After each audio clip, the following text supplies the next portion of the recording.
Hi everybody, Mark from Audio Pursuit, and today I want to talk to you about the Magnepan 0.7 speakers.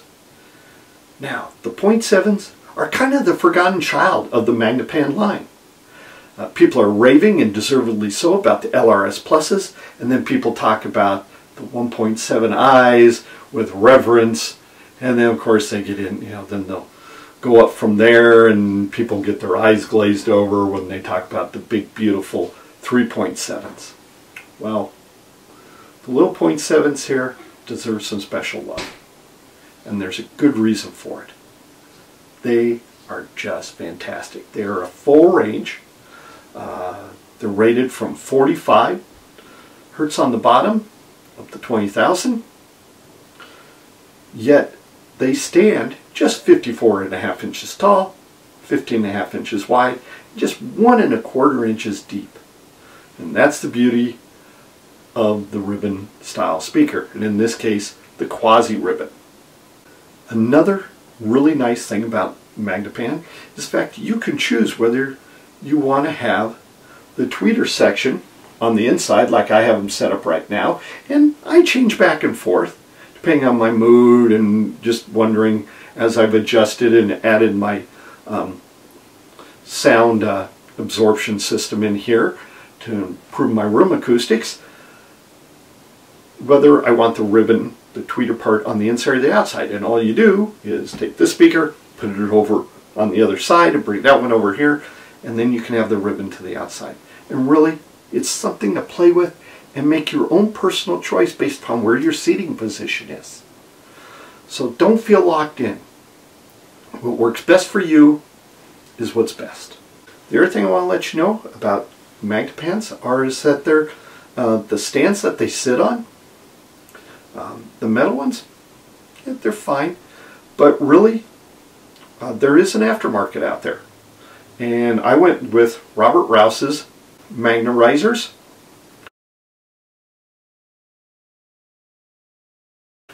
and I got just the base model here, and they work really well. I feel has improved the dynamics and the tightness of these speakers.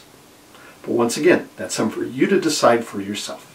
The crossovers are at the base on the back. There are fuses. And really, I'm one of those people who believe keep the fuses in. You don't know when your electronics are going to have a problem, or you're going to get a surge, and you may lose these speakers. So my personal opinion is keep the fuses in. One of the things that's really interesting about Magnepans is that most people either love them or hate them. And, I love their sound. Now, I also love the sound of bookshelf speakers. I love the sound of floor standers. But this Magnepan ribbon sound, there's something special about it. And if you want to know more about the good, the bad, and the ugly, I urge you to type in Magnepan, the good, the bad, and the ugly on YouTube and listen to Adrian's video on it. It is exceptional. He really goes into detail and does point out both their good sides and their flaws. And I want to compliment Adrian on that, because it is, I think it is well done and very honest and quite true. The beauty about Magnepans is you can push them closer to the wall. Because, the panel is only 1.25 inches deep, you don't have diffraction issues and the cabinet to worry about. So in this case, I have mine just under 2 feet from the side walls. I do have them towed in to listening position. My listening position is seated. Sits a little low, so with my Magnepan riser feet, I have them set in the low position. If you sit in a higher chair, or maybe stadium seating, if you're lucky enough to have that sort of thing, you may want to put the stands in the higher position. From the back wall, I've got about 3 feet. I do have some corner acoustics set up. But one of the interesting things is with the Magnepans is that they play both front and back. So understand that the ribbon works both directions. Now the toe in, when I'm seated, each speaker is turned to hit the ear. I don't have them crossing. Some people like the crossing. Some people like to actually tilt them forward. I don't do that either. I tried it out, didn't care for it. I prefer them just straight up and down for my position. That works just fine. But remember, that's the beauty of this. You can try and find out for yourself. As you all know, Magnepans require power. Serious power. What that means is you need current.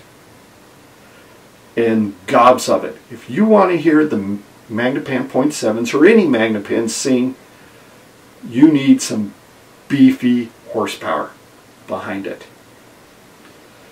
And in this case, I have powered these with the AgCom GFA 555-2, which is a vintage amplifier at about 250 watts per channel into 8 ohms, but these are a 4 ohm load, so basically that amplifier is pushing out well over 400 per channel. And these speakers love it. They crave power. Currently, my amplifier choice is the Emerald Physics EP600 2SE, which I recently did a video review of, and that combination with these speakers, which is Class D power, which I didn't think would work well, but I first found out with the Peachtree and 500, and then with the Emerald Physics, that Class D works extremely, extremely well with these Magnepans. It gives these speakers a chance to show off their full body. I mean, you sit there and you feel enveloped in the music. It isn't just playing in front of you, it's playing around you, into you. You know, you feel like you are truly right there with the band. It is just something special when you give Magnepans power. Now, if you have a high quality, let's say 100 watt per channel amplifier that provides a ton of current, they'll play these and you'll enjoy it. But I'm going to tell you once again, if you want to feel the full impact, get yourself some serious horsepower on these, because they are something special. And in my room, even in my classroom at school, which is approximately 18 by about 25, 28 feet deep, 12-foot ceilings, I hooked them up in there. I mean, they did just fine in that big of a room. Now, in that size room, would the 1.7i sound better? Oh, absolutely. But in this size room, the 0.7s fully flesh it out. They find the micro details. They don't feel congested. And that was one of the problems in my last listening space, which was fairly similar in size, with the 1.6 QRs.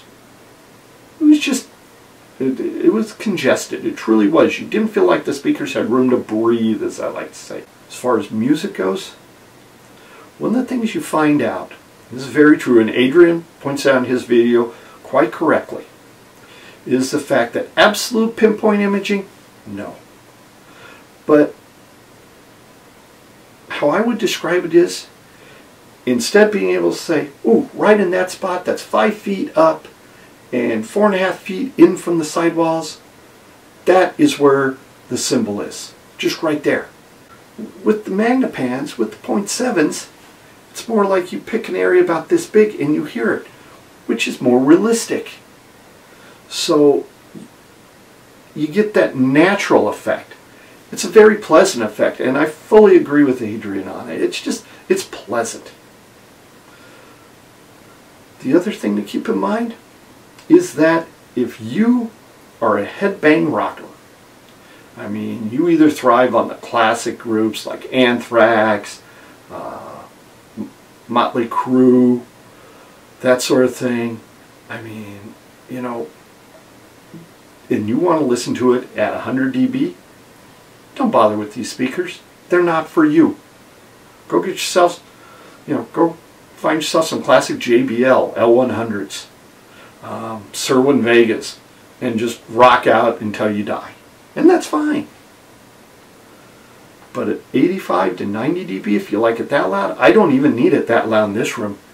80 dB is incredibly enveloping. These will immerse you into the music. The mid-range is just delectable. I mean, in some ways, it is joyful. It is natural. It hits all those right notes.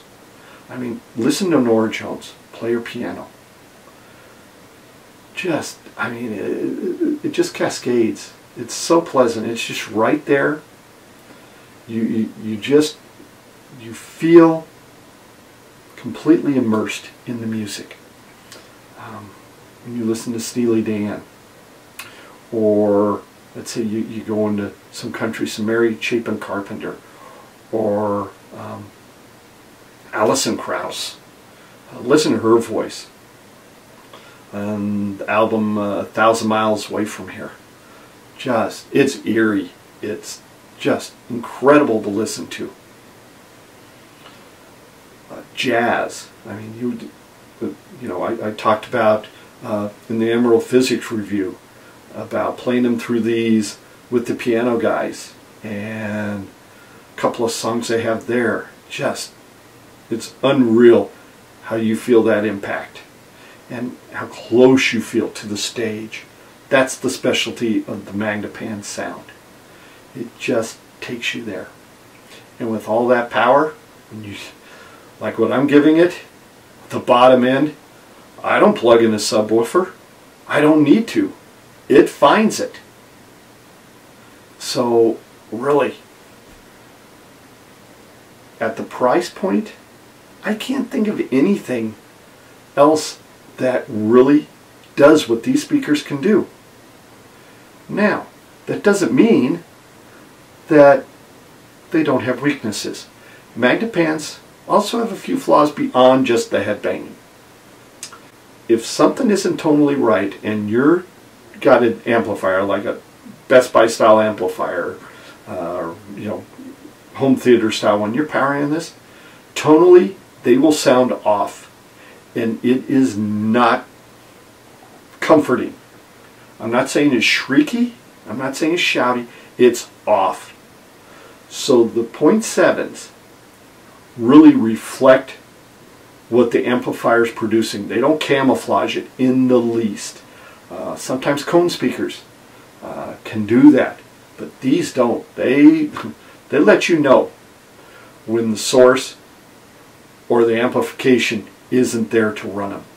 Now, the other thing to keep in mind is these are not that heavy.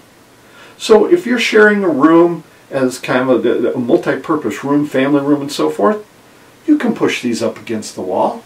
Like I said, I have these on some felt tabs, and so I can just slide them back, or I slide them out of the way when I bring out my other speakers to listen to them. No problem there.